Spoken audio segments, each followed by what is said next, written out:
guys, welcome back. In today's video, Characters Part 2, we're going to be talking about backstory. If you haven't watched the Characters Part 1 video yet, I'd suggest you go back and watch that one first. Okay, so backstory is basically a character's history. It can be anything from the character's past that reveals why they are how they are today. In my character questionnaire that I made for myself, I included the details that relate to backstory. So it's all together in one step, but you can go about figuring out backstory however you'd like.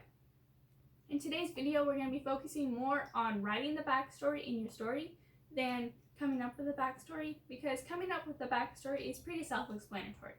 So with that being said, let's get started.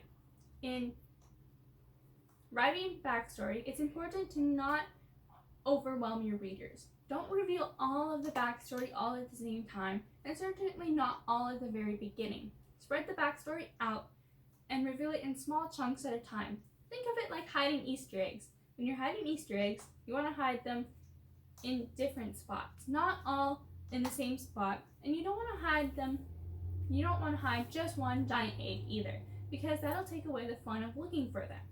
The backstory is the same way. That brings me to my next point. Don't reveal your character's whole life story. Your readers don't want or need all of that, okay? So for you as a writer, it's okay for you to know your character's whole life story, but you don't have to share all that information with your readers. Focus on a few key points that are relevant to your story and really shaped how your character is. Doing this will allow you to focus on your story and your readers to figure out some of the information you didn't include for themselves. Finally, it's important to be careful how you reveal your backstory.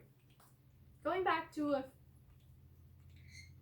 what we discussed a few videos ago when we discussed details, it's important to balance showing and telling.